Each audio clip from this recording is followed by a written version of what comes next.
minta kepadaku sesuatu, lantas gara-gara dia minta dengan merengek-rengek tadi, dengan mendesak tadi, akhirnya saya berikan dia sesuatu, wa ana lahu karih, sementara saya benci hal tersebut, fayubarakalahu fima a'taitu, maka kemudian Allah beri berkah? Enggak, Allah tidak bakalan beri berkah kepada pemberianku tersebut. Di sini Rasulullah beri peringatan, kalau meminta, kalau lagi butuh, ya maka jangan maksa-maksa ya. Orang kalau butuh mendesak dia boleh minta, tapi tidak boleh memaksa. Rasul ajarkan adab. Yang kedua, kalau dia maksa-maksa dia dapat. Tidak semua harta yang kau dapatkan lantas diberkahi. Lantas diberkahi. Jibril Radio 24 jam nonstop dengerin kajian tanpa ribet. Menjadi orang yang dermawan. Rasulullah SAW bersabda, al-yadul ulya, tangan di atas lebih baik daripada tangan yang di bawah. Karena biasanya orang memberi tangannya di atas, biasanya yang menerima tangannya di bawah. Rasulullah mengatakan bahwa tangan yang di atas lebih baik. Motivasi kita untuk bersedekah. Karena di antara ibadah yang berat adalah ibadah sedekah. Makanya dalam hadis kata Rasulullah SAW, was-sadaqatu burhan, bahwasanya sedekah adalah bukti, yaitu bukti keimanan seseorang. Apa buktinya dia beriman dengan hari akhirat? Apa buktinya dia beriman bahwasanya Allah akan menggantikannya di dunia sebelum di akhirat? Apa buktinya bahwasanya dia beriman jika orang bersedekah Allah akan kasih tambahan? Buktinya dia bersedekah. Berarti imannya benar. Ya, imannya benar. Oleh karenanya dalam sebagian hadis Rasulullah SAW berkata, "Man kana yu'minu billahi wal yawmil akhir falyukrim dhaifahu." Siapa yang beriman kepada Allah dan akhirat, maka hendaknya dia muliakan apa? Tamunya. Karena memuliakan tamu butuh biaya. Memuliakan tamu butuh biaya. Jadi kalau dia benar beriman kepada Allah hari akhirat, maka tentu mudah baginya untuk memuliakan tamu. Wa man kana yu'minu billahi wal yawmil akhir falyukrim jarahu. Siapa yang beriman kepada Allah dan hari akhirat, maka hendaknya dia muliakan tetangganya. Sama, memuliakan tetangga juga butuh biaya. Jika dia benar-benar beriman kepada Allah, janji-janji Allah, dan beriman dengan hari pembalasan pada hari kiamat, maka mudah bagi dia untuk memuliakan tetangganya. Secara umum Rasulullah SAW bersabda tadi, was-sadaqatu burhan. Sedekah adalah bukti. Semakin sulit seorang bersedekah, Allah sebutkan bahwasanya sifat manusia cinta kepada harta dan juga pelit. Allah berfirman ya tentang cintanya manusia kepada harta, ya wa tuhibbunal mala hubban jamma, dan kalian mencintai harta dengan kecintaan yang besar. Bagaimana dia tidak cinta harta? Dia cari setengah mati, dia perah keringat, bersusah payah, dia dapat harta, kemudian harta yang dia sudah dapatkan susah payah harus dia sisihkan sebagian. Berat bagi seorang. Kemudian juga kata Allah Subhanahu wa taala, wa innahu lihubbil khairi lasyadid, dan sungguhnya manusia itu kecintaannya kepada harta sangat tinggi. Hubbil khairi yaitu cintanya kepada harta lasyadid, sungguh sangat tinggi cintanya kepada harta. Bukankah orang sampai berani ya melakukan kebohongan, menipu, kemudian sampai tinggalkan sholat, ya, sampai menerjang riba, sampai mendolimi saudara sendiri. Semuanya gara-gara apa?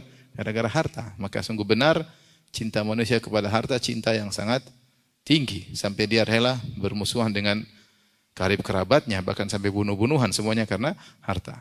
Kemudian juga manusia pelit. Wa kanal insanu qatura. Kata Nabi SAW, kata Allah Subhanahu Wa Taala, manusia itu pelit.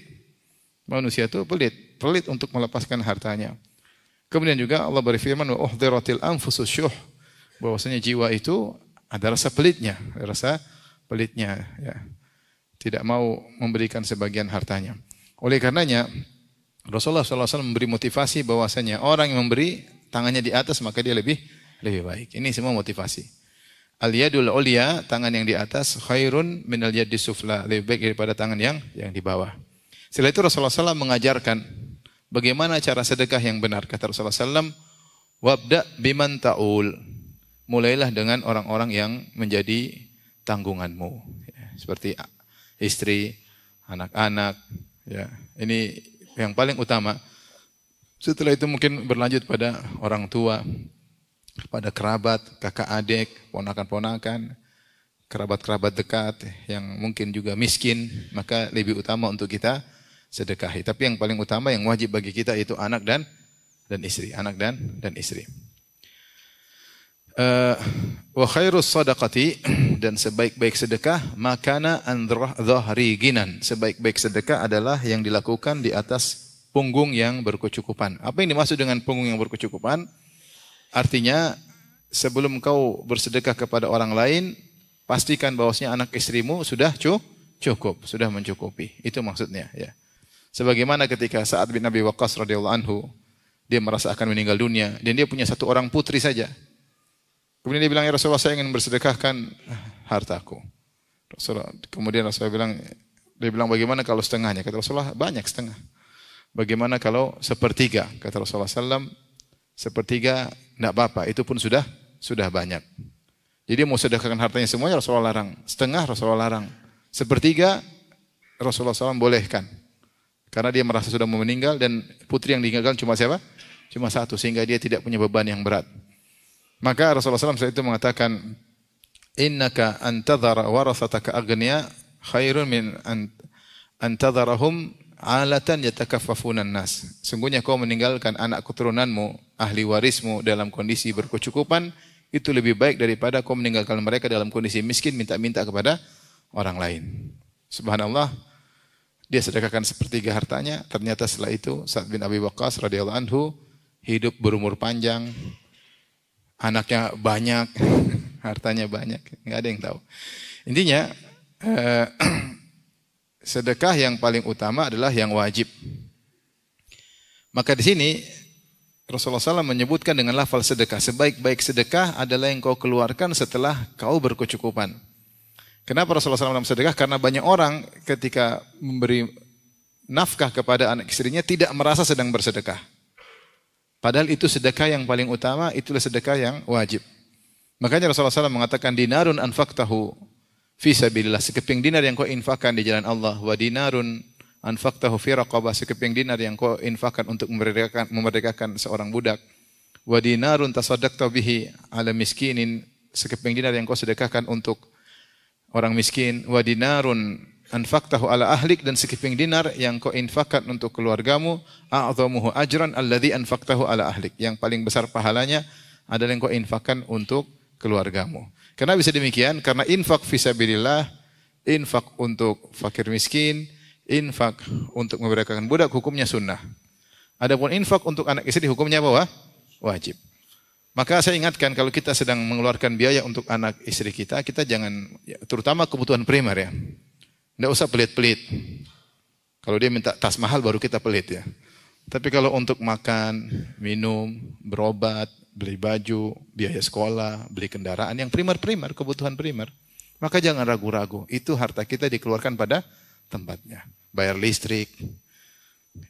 Bayar aja, jangan ragu, aduh listrik. Bismillah, ini sedekah. Ya, sedekah. Lebih afdal daripada kita kasih tetangga. Beneran. Karena ini kebutuhan primer kita. Jadi sedekah yang terbaik adalah sedekah setelah kau memenuhi kebutuhan primer keluargamu. Kebutuhan primer kita banyak sekarang. Makan, minum, rumah, pakaian, kebutuhan kesehatan, kemudian kebutuhan pendidikan, ya, dan macam-macam. Kalau sudah terpenuhi baru kau sedekah sunnah jalankan. Ya, baru dijalankan. Maka Rasulullah mengatakan sedekah yang terbaik ini sedekah yang dilakukan setelah memenuhi kebutuhan primer keluarga. Jadi jangan sampai salah dalam skala prioritas. Ini semangat kasih fakir miskin, anak yatim sedekah sementara mungkin anaknya miskin, ya, anaknya biaya sekolah belum bayar, ya. Kemudian dia semangat bersedekah di luar. Ya, sekolah SPP anak-anak dulu dipenuhi, ya, karena ini lebih wajib. Ya. Semangat kasih sedekah buat janda, istrinya sendiri apa? Kelaparan. Salah prioritas. Ya. Jadi Rasulullah mengajarkan kita untuk prioritas. Dan itu indahnya Islam. Islam melihat prioritas. Taib. Setelah itu Rasulullah SAW berkata, "Waman yasta'fif." Siapa yang berusaha memiliki sifat ifah. Ifah itu tidak minta-minta. Itu namanya ifah. Saya nggak tahu bahasa Indonesianya apa. Ifah itu sikap tidak minta-minta sama orang lain. Merasa ifah, harga diri ya kalau kita ya. Siapa yang berusaha menjaga harga dirinya, yu'iffahullah, maka Allah akan buat dia bisa menjaga harga dirinya. Waman yastaqni, siapa yang berusaha untuk merasa cukup, yaitu merasa qanaah, karena sifat manusia itu kadang tidak qanaah. Tapi dia latih dirinya untuk qanaah. Dengan rumah yang seadanya, dengan mobil yang seadanya misalnya, dengan suami yang seadanya, dengan istri yang seadanya. Anak-anak yang dia sudah berusaha dan dia qanaah dengan rezeki yang Allah berikan pada dia, maka Allah akan buat dia merasa cukup. Allah akan bikin dia bahagia. Allah akan bikin dia bahagia. Hadis riwayat Bukhari dan Muslim. Tapi di sini Rasulullah SAW berkata, wabda biman ta'ul. Mulailah kau bersedekah kepada orang-orang yang di bawah naunganmu. Siapa? Istri, anak-anak. Anak-anak sampai kapan kita wajib bersedekah? Mengayomi dia. Ya. Sebab Allah mengatakan sampai balik. Anak laki-laki sampai balik. Sudah balik tidak wajib untuk kita sedekahi. Anak perempuan sampai dinikahi. Sudah nikahi selesai tugas. Ini pendapat sebagian fuqaha ya. Kecuali ternyata dia miskin. Tidak bisa mencari nafkah. Kecuali dia ternyata sakit. Sakit yang menahun misalnya. Asalnya balik, lepas. Makanya saya bilang sama anak muda, berterima kasih kepada orang tua banyak-banyak. Karena kita balik umur 15 maksimal balik. 15 tahun Hijriah ya. Mau mimpi enggak mimpi, kalau sudah 15 balik. Belum mimpi enggak mimpi tetap aja balik. Karena balik itu bisa diketahui untuk laki-laki 3 cara. Pertama mimpi basah, yang kedua tumbuh bulu pada daerah kemaluan ya. Mau umur 12 belum mimpi tapi sudah tumbuh bulu kemaluan, umur 12 sudah balik. Atau mencapai umur 15 tahun Hijriah ya. Udah 15 tahun sudah cari nafkah sendiri. Ini hukum asal. Coba kita sekarang anak-anak zaman sekarang. Ya kita dulu deh gimana? Kita masuk sekolah 15 tahun baru masuk SMA. Masih dibiayai lagi orang tua 3 tahun, masih manja-manja. Habis itu bikin repot orang tua lagi apa? Kuliah lagi. Udah kuliah mau nikah minta mahar dari bapak lagi, subhanallah. Nanti sudah berhasil durhaka sama orang tua, waliyadzubillah ya. Jadi orang tua sudah berbuat baik berlebih-lebihan. Ya. Hukum asalnya sudah balik selesai. Hukum asalnya anak sudah balik tidak wajib dinafkahi. Suruh dia cari kerja sendiri. Ya, sehingga diajarkan dia dewasa. Kecuali kondisi khusus. Tapi zaman sekarang anak 15 tahun belum bisa apa-apa. Belum bisa apa-apa. Ya. Zaman sekarang ya. Oleh karenanya para mengatakan jika anak-anak ternyata tidak mampu, miskin, maka wajib untuk dinafkahi. Bahkan berlanjut kepada cucu sebagian pendapat ulama. Cucu kita ternyata juga miskin, enggak mampu, sakit, sudah bekerja enggak dapat kerjaan, kita kaya wajib kita nafkahi sampai dia dapat apa? Pekerjaan. Dan ini lebih afdal sedekah kita kepada mereka daripada orang jauh ya, daripada orang jauh. Baik. Di sini juga sebagian ulama mengambil faedah bahwasanya dalam berbuat baik maka yang diutamakan adalah orang-orang terdekat kita. Di antaranya adalah anak dan istri. Maka Allah datangkan ayat-ayat khusus seperti ku anfusakum wa ahlikum nar. Jagalah dirimu dan keluarga kalian dari neraka jahanam. Demikian juga wa amur ahlaka bis salati wastabir 'alaiha. Perintahkanlah keluargamu untuk salat. Ada perintah khusus. Ya. Demikian juga terkait dengan sedekah. Sedekah tadi diutamakan yang kerabat kita. Bahkan kalau kita sedekah kepada kerabat maka dapat 2 pahala. Pertama pahala sedekah, kedua pahala silaturahmi. Pahala silaturahmi. Maka sebagaimana perhatian kita terhadap keluarga masalah pemberian lebih utama, ya, dan itu skala prioritas. Demikian juga perhatian kita dalam pendidikan, dalam dakwah. Maka yang lebih utama kita dakwahi orang-orang terdekat. Ya. Kita berusaha, kalau enggak mampu ya baru lain cerita ya. Makanya ketika datang perintah kepada Nabi, kata Allah Subhanahu wa taala, "Wa anzir ashiratakal aqrabin." Berilah peringatan kepada keluarga terdekatmu. Maka Nabi mulai mendakwahi Bani Hashim, Quraisy, maka Nabi fokus. Sampai mereka menolak. Sampai Rasulullah mengatakan, "Saya tidak bisa menolong kalian dari azab Allah, tetapi saya punya hubungan kerahiman dengan kalian, saya akan menjalin hubungan tersebut." Artinya kita berusaha dakwahi terutama ring 1, ayah, ibu, kakek, nenek, kakak, adik. Kita ada waktu dakwahi mereka ya. Dakwahi mereka. Kita sengaja telepon, sengaja kunjungi, diskusi tentang agama. Kakak, adik itu ring 1. Saya ulangi ring 1 kita siapa? Ayah, ibu, kakek, nenek dari ayah dan apa? Ibu. Kemudian dari atas nih, kakek, nenek dari ayah dan ibu, kemudian ayah ibu kita, kemudian paman-paman, tante-tante dari ayah maupun dari siapa? ibu, kemudian saudara kita, kandung maupun seayah maupun seibu, kemudian anak-anak kita, kemudian ponakan-ponakan kita. Ini ring satu. Usahakan dakwah kita fokus kepada mereka. Kalau ternyata memang tidak ada respon atau sulit, tidak mengapa kita perluas dakwah kita kepada yang lain. Tapi mereka ini punya hak untuk kita dakwahi terlebih dahulu. Sebagaimana ketika kita memberi pemberian, benar kita ada tetangga, kita ada orang jauh, kita ada orang miskin, kita ada orang terkena. Cek-cek dulu keluarga dekat kita ini. Jangan sampai ada om kita yang kesusahan, jangan sampai ada tante kita yang kesulitan. Sementara kita sibuk orang jauh, ternyata ring satu kita sendiri belum kita perhatikan. Maka sebagaimana dalam pemberian ada skala prioritas, demikian juga dakwah.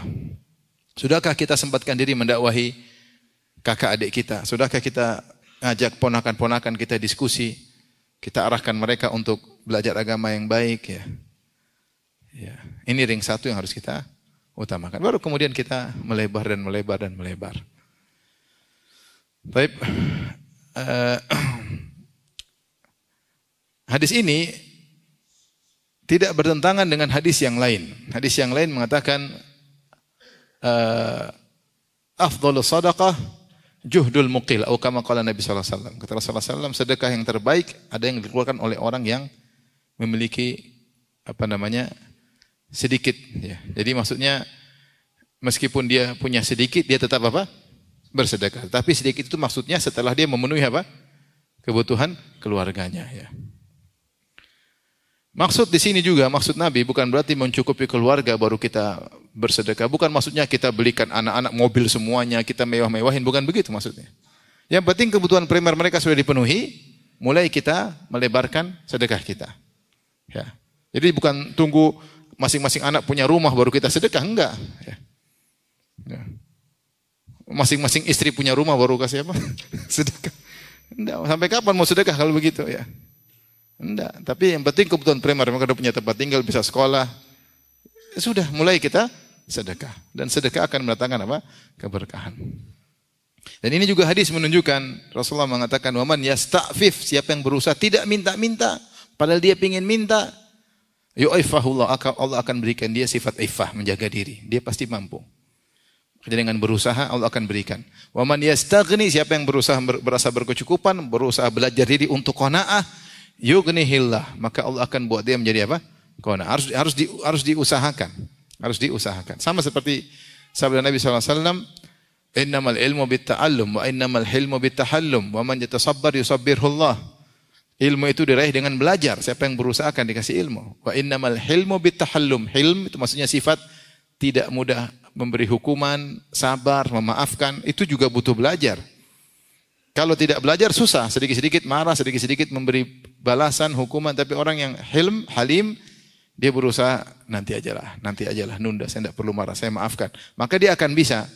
Wa man yatasabbar, siapa yang berusaha untuk sabar, yusabbirhullah, maka Allah akan membuat dia menjadi seorang penyabar. Maka ini akhlak itu bisa diusahakan. Akhlak bisa diusahakan. Orang pelit bisa menjadi orang dermawan ya. Orang yang pemarah bisa jadi penyabar. Bisa? Bisa. Ya. Orang yang tidak qanaah bisa menjadi orang yang qanaah. Orang yang suka minta-minta, dia bisa maksa dirinya sehingga dia tidak suka minta-minta. Karena akhlak bisa diusahakan. Karena kalau akhlak tidak bisa diusahakan, maka percuma Islam menyuruh kita berakhlak mulia. Maka setiap orang akan bersandar kepada perangainya. Saya dari dulu memang begini. Saya nggak bisa berubah. Ya. Kamu kok nggak sabar? Saya memang satu kampung semua begini modelnya. Jangan ikut-ikutin kampung, golek bolo, kamu saja yang begitu. Jangan begitu. Jadi dia berdalil dengan perangai dia. Ada orang kita tegur, Pak kalau bicara jangan keras-keras. Itu namanya marah-marah. Dia teriak, saya tidak marah. Saya kalau ngomong memang keras. Nah itu namanya bahasa Indonesia, marah-marah. Nah, kita yang harus berubah, jangan suruh satu dunia memahami kita yang berusaha menyesuaikan dengan kondisi. Ya. Kalau gitu namanya orang sombong, tidak mau merubah perangai. Kamu kok sumbu pendek, sedikit-sedikit marah? Enggak, ini tidak marah, memang saya begini, keluarga saya begini. Enggak, kau harus rubah.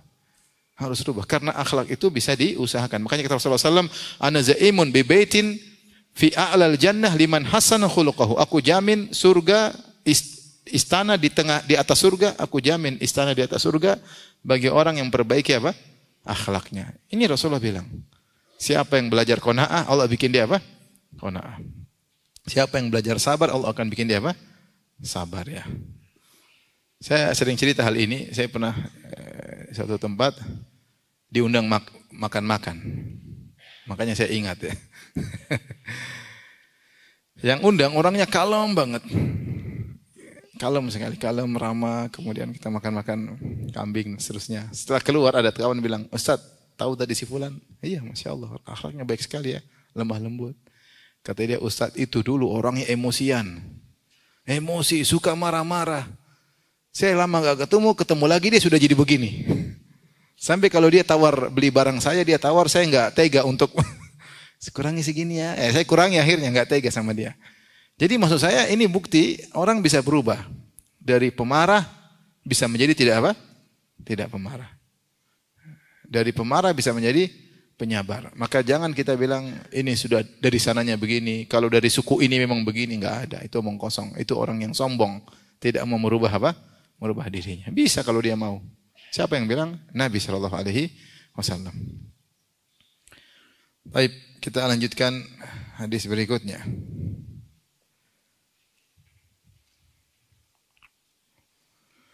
Wa an Abi Abdurrahman Muawiyah ibni Abi Sufyan.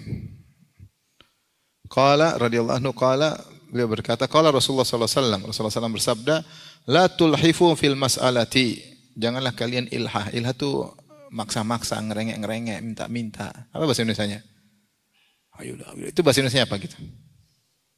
Hah? Apa ya?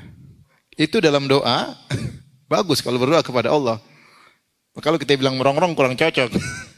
Allah ya Allah. Itu mengulang-ulang, mendesak apa? Mendesak kali ya. Mendesak. Mendesak. La tulhifu fil mas'alah. Jangan kalian mendesak. Agak masak-masak ketika sedang meminta. Rasulullah ucapkan ini karena Rasulullah SAW itu kalau diminta tidak pernah menolak. La yaruddu sa'ilan. Tidak ada seorang pun yang minta kepada Nabi. Kalau Nabi punya kecuali Nabi pasti kasih. Pasti kasih. Sampai datang dalam satu hadis Rasulullah SAW sedang pakai pakaian yang lusuh. Tiba-tiba ada seorang wanita lihat Nabi SAW pakaiannya lusuh. Maka Rasulullah SAW dikasih hadiah oleh wanita tersebut baju yang baru, yang bagus. Fa'akhadhaha Nabi SAW muhtajan ilaiha. Maka perawi hadis mengatakan Nabi pun mengambil baju bagus tadi karena membutuhkannya. Bukan karena banyak-banyakan baju. Karena baju Nabi lagi apa? Lusuh. Sudah lama. Sudah usang. Maka dia mengambil kata sang perawi hadis. Maka fa'akhadhaha Nabi SAW muhtajan ilaiha. Rasulullah SAW pun mengambil hadis tersebut karena membutuhkan. Ketika Rasulullah SAW sudah pakai, datang seorang sahabat. Dia bilang, ma ahsanaha. Bagus sekali baju ini ya Rasulullah. Ya. Uksuniha ya Rasulullah. Itu baju kasih buat saya Rasulullah. Rasulullah tidak pernah menolak orang yang minta. Maka Rasulullah baru pakai, Rasulullah lepas lagi. Rasulullah kasih. Rasulullah, kamu itu. Rasulullah tidak begitu. Belum 1 menit saya pakai. Enggak Rasulullah. Bukannya kebalik, kamu yang kasih ini malah minta-minta. Rasulullah kasih tanpa ada cemberut sama sekali. Rasulullah kasih. Maka ketika Rasulullah SAW kasih, Rasulullah pergi, datang sahabat-sahabat yang lain. Kata mereka, pintar sekali engkau tahu Rasulullah kalau diminta enggak pernah apa? Menolak. Maka kau minta pasti dikasih lah. Kata sahabat ini, saya bukan minta baju, saya ingin la ali ukaffanu fiha. Saya berharap saya dikafankan dengan baju yang pernah dipakai oleh Nabi. Fakanat kafanahu. Maka jadilah baju tersebut jadi kain kafannya. Ternyata dia sedang mencari keberkahan dari tubuh apa? Nabi. Karena baju itu sudah mengenai tubuh Rasulullah sallallahu alaihi wasallam. Tapi menjadi perhatian kita, Rasulullah lagi butuh sesuatu diminta, Rasulullah SAW apa? Kasih. Itu sifat Nabi SAW. Makanya datang seorang Arab Badui datang kepada Nabi. Kemudian fasa'alan Nabi SAW ghanaman bainal jabalain. Dia minta kepada Nabi, dalam Sahih Muslim. Seorang Arab Badui datang dan dia minta kepada Nabi kambing di antara 2 gunung, yaitu satu lembah kambing. Lembah kan luas, entah mungkin ratusan kambing. Fa'atahu ghanaman bainal jabalain. Rasulullah kasih, ambil seluruh kambing buat dia. Saking senangnya dia pulang ke kampungnya, dia berkata, ya ayuhan nas aslimu, wahai saudara-saudaraku, masuklah Islam kalian. Kalau ingin dapat kambing, masuk apa? Islam. Fa inna Muhammadan a'ta man lam yakhshal faqah. Muhammad kalau sudah kasih sesuatu tidak pernah takut miskin. Tidak pernah mikir-mikir kalau ada kasih, kalau ada apa? Kasih. Kalau kita kan banyak perhitungan. Terlalu banyak perhitungan jadi pelit. Ya. Rasulullah tidak pernah perhitungan kalau ngasih. Minta satu kambing satu lembah, kasih. Makanya dia takjub. Maka dia ajak teman-temannya masuk Islam. Mau dapat kambing seperti saya, masuk apa? Islam. Maka orang-orang pun dikasih oleh Nabi harta sampai akhirnya mereka masuk Islam karena harta. Kemudian Islam lebih mereka cintai daripada seluruh isi dunia ini. Kata Anas bin Malik radhiyallahu taala anhu. Taib, Rasulullah ingatkan, kalau ada yang minta-minta sama saya, jangan mendesak-mendesak. Wallahi, Rasulullah ingat, memang saya akan kasih, tapi kalau caranya mendesak, Rasulullah tidak suka. Rasulullah ingatkan kurang bagus. Kenapa? Karena tidak berkah.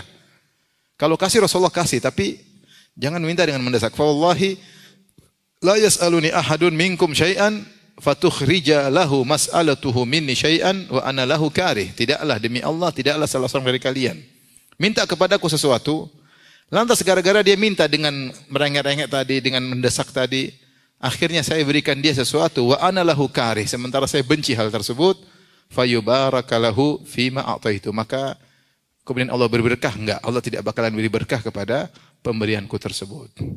Di sini Rasulullah beri peringatan, kalau meminta, kalau lagi butuh, ya maka jangan maksa-maksa, ya. Orang kalau butuh mendesak dia boleh minta, tapi tidak boleh memaksa. Rasul ajarkan adab. Yang kedua, kalau dia maksa-maksa dia dapat. Tidak semua harta yang kau dapatkan lantas diberkahi. Lantas diberkahi. Saya punya kisah. Jadi saya baru kedatangan buku baru. Buku Majmu' Fatawa, buku yang saya nanti-nantikan. 37 jilid di rumah. Ada kawan dengar Firanda baru punya buku apa? Ini datang hadiah, datang pada saya 30 jilid. Maka dia datang. Dia juga sangat cinta sama buku Ibnu Taimiyah. Dia bilang, Firanda, ini buat saya aja. Saya ini buku bagus sekali, jilidnya kertasnya bagus. Saya bilang saya butuh juga. Katanya Firanda, saya mau ini. Lama dia ngomong. Sampai ambil. Tapi dongkol sebenarnya. Cuma ya, saya suruh ambil. Ini kisah nyata, cuma sekedar curhat.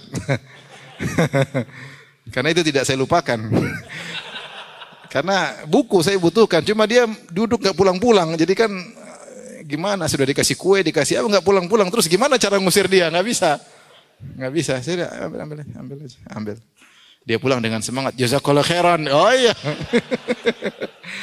Saya tidak boleh minta sesuatu kita maksa-maksa, nggak boleh.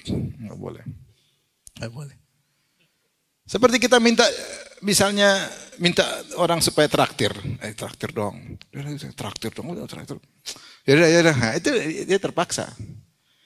Itu pun nggak boleh kalau kita nggak butuh. Kalau kita butuh boleh, butuh mendesak. Minta tuh ada syaratnya. Darurat atau butuh apa? Mendesak. Minta ditraktir tidak mendesak. Sudah tidak mendesak, mintanya apa? Maksa-maksa. Sama beli barang nawar. Di Jogja orang nawar 10.000, 3.000 ya. Kita yang lihat nggak enak. Tapi kadang kalau nggak dikasih ditongkrongi. 10.000, 3.000 ya. Enggak Mbak, 3.000. 3.000 ya? Enggak. 10.000. 3.000 ya. Maksa. Ya udah ambil. Jadi penjualnya akhirnya apa? Terpaksa. 3.000 enggak gratis. Maksudnya nggak boleh kita gitu nawar sampai maksa-maksa, nggak boleh. Meskipun kita butuh dengan barang itu, nggak boleh. Ya. Sehingga nanti tidak ridho, tidak ada keridhaan. Apalagi dalam akad tidak boleh terpaksa. Jangankan dalam akad, bahkan hadiah pun kata Syekh Utsaimin kalau terpaksa nggak boleh diterima, nggak boleh diterima. Contoh misalnya, tetangga lagi makan durian di depan rumah, terus kita lewat, dia kan nggak enak kita lewat. Fadl. Dia basa-basi kan. Terus kita bilang, sebentar ya, saya panggil anak-anak dulu. Ini nggak boleh. Kita harusnya tahu dia basa-basi. Jazakallahu khair, syukron. Kita jalan aja. Kecuali kalau dia keluar tarik tangan kita, ya itu baru rezeki namanya. Tapi kalau dia basa-basi terus kita sambut itu sampai kata Syekh Utsaimin kalau ada pemberian karena tidak enak maka tidak boleh diterima. Contoh saya misalnya bawa buku, saya mau kasih hadiah kepada seseorang, saya bawa buku 1, 2. Terus teman tersebut datang dia bawa temannya. Saya kasihkan, saya nggak dikasih. Ya kamu juga lah. Ya itu kalau kita tahu dia kasih kita dalam kondisi terpaksa karena nggak enak, tidak boleh diterima. Jadi karena tidak ada apa? Keridhaan ya. Maka termasuk di antaranya minta-minta pun dalam kondisi membutuhkan tidak boleh dengan apa? Maksa-maksa, tidak boleh.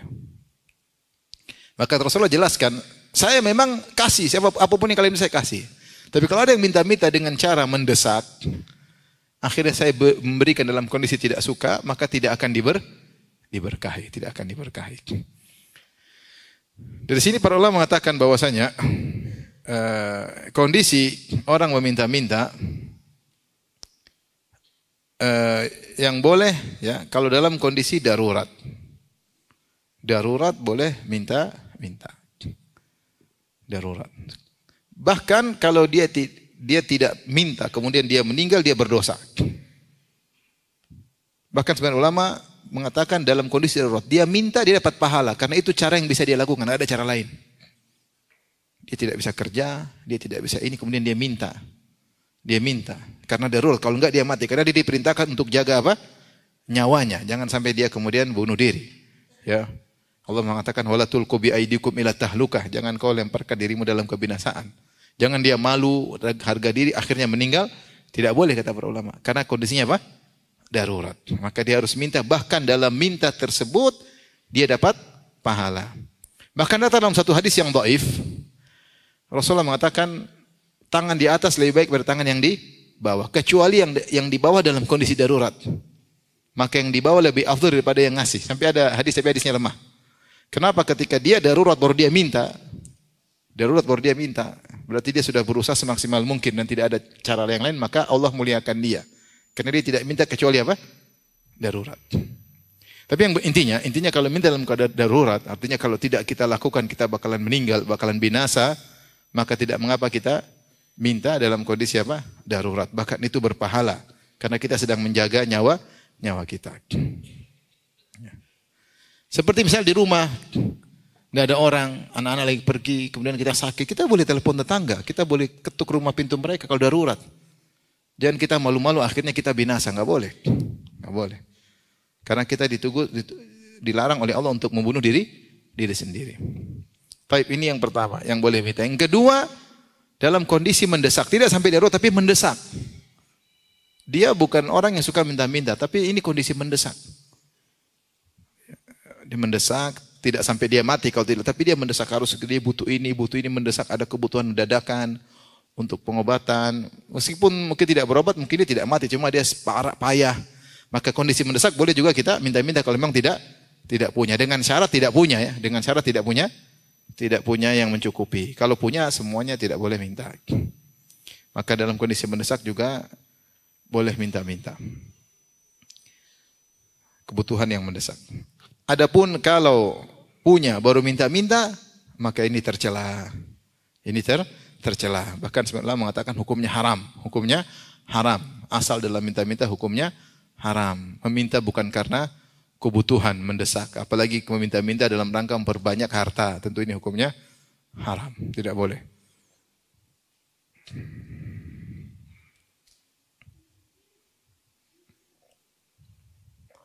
Tapi kita lanjutkan. Wa an Abi Abdurrahman Auf bin Malik Al-Asja'i radhiyallahu anhu qala kunna inda Rasulillah sallallahu alaihi wasallam tis'atan aw thamaniyatan aw sab'atan. Kami bersama Nabi sallallahu alaihi wasallam ketika itu 9 orang atau 8 atau 7 orang. Faqala, kami bertujuh atau berlapan atau bersembilan. Faqala, Nabi berkata, ala tubayyi'una Rasulullah sallallahu alaihi wasallam, tidakkah kalian membaiat Rasulullah? Tidakkah kalian membaiat aku, mengambil janji setia? Wa kunna hadithi ahdin bi bai'ah. Kami sudah baru saja membaiat Nabi. Faqulna qad bay'anaka ya Rasulullah. Kita baru saja membaiat Anda ya Rasulullah, mengambil janji setia. Rasulullah tawarkan lagi. Tsumma qala, kemudian Rasulullah berkata, ala tubayyi'una Rasulullah, tidakkah kalian membaiat lagi Rasulullah? Akhirnya kami paham, fabasatna aidina, kami pun julurkan tangan kami siap untuk membaiat. Wa qulna qad bay'anaka. Kami sudah membaiat engkau ya Rasulullah. Terus fa'ala manubayyuka, terus kita membaiat apa lagi ya Rasulullah? Bayat artinya sumpah apa? Sumpah setia. Sumpah setia. Terus kami sudah membayat Anda ya Rasul. Terus kami membayat apa lagi? Kata Rasulullah SAW. Rasulullah tanamkan, ala an ta'budullaha wa la tusyriku bi syai'a, agar kalian beribadah kepada Allah semata dan tidak berbuat syirik sama sekali kepada Allah. Wa salawatil khamsi wa tuti'ullah, dan agar kalian salat 5 waktu dan agar kalian taat kepada Allah. Wa asarra kalimatan khafifatan. Kemudian Rasulullah SAW bicara dengan kalimat yang lirih. Kami dengar tapi kalimatnya lirih. Kata Rasulullah SAW, wa la tas'aluna an-nasa syai'a. Jangan kalian minta sesuatu pun kepada orang lain.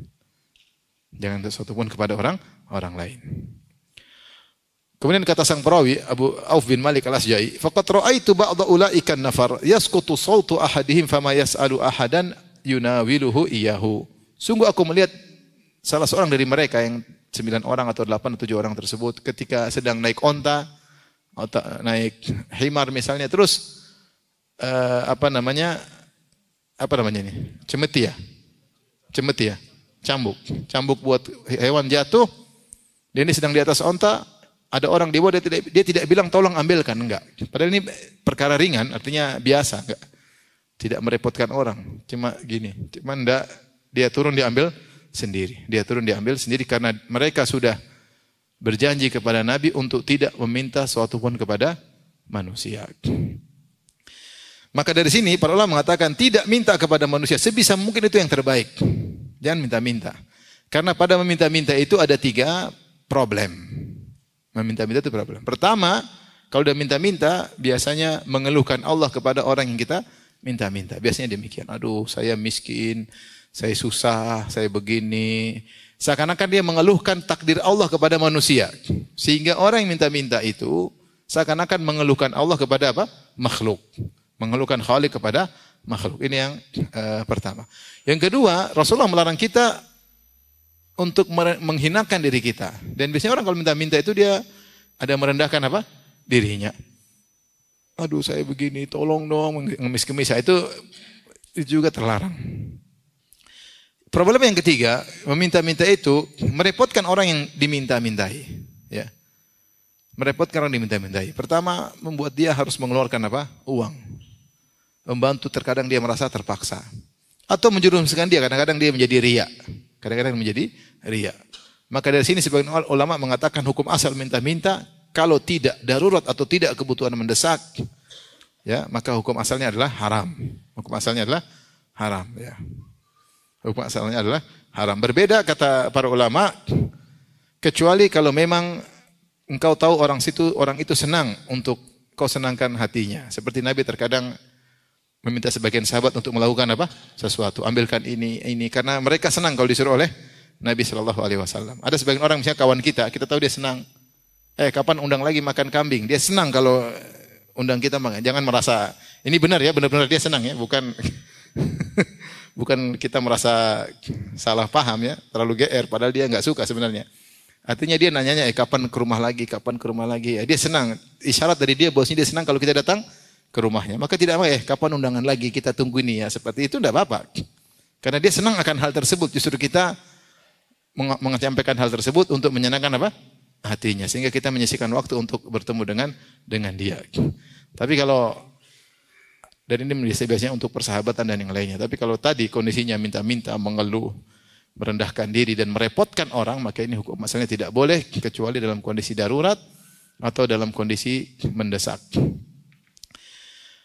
Dan orang yang minta-minta, semakin banyak dia minta-minta, maka dia semakin banyak utang budi kepada orang yang dia minta-mintai.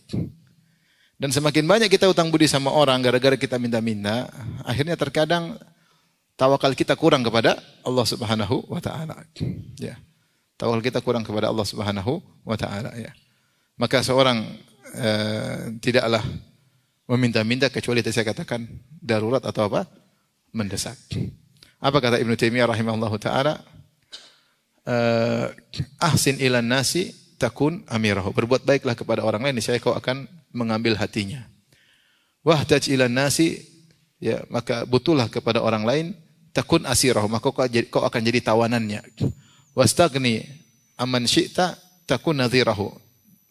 Merasa cukuplah dari orang, kau tidak perlu minta sama dia, maka kau akan menjadi seimbang dengan dia. Saya ulangi, Ibnu Taimiyah mengatakan, ihtaj man syi'ta takun asirahu. Butuhlah kepada siapa yang kau kehendaki, maka kau akan jadi apa? Tawanannya. Wa ahsin ila man syi'ta takun amirahu. Berbuat baiklah kepada orang lain, niscaya dia akan tunduk kepadamu. Wastagni aman syi'ta, dan tidak butuhlah kepada seorang, kau akan jadi seimbang dengan dia. Seimbang dengan dia. Ada orang miskin, tapi dia tidak pernah minta sama orang kaya. Dia biasa aja, tidak merasa hina di depan orang. Dia tidak pernah minta sama dia, santai aja. Ya, kenapa tidak pernah minta-minta? Kapan kita mulai terhina? Kalau kita mulai apa? Minta-minta. Ya, kalau kita mulai minta-minta. Di sini para sahabat diajar oleh Nabi SAW untuk tidak minta apapun. Kata para ulama tidak sampai derajat wajib, tetapi sahabat menerapkan hal ini sehingga tauhid mereka semakin apa? Sempurna. Udah azan kan? Berapa menit lagi? Hah? 2 menit lagi.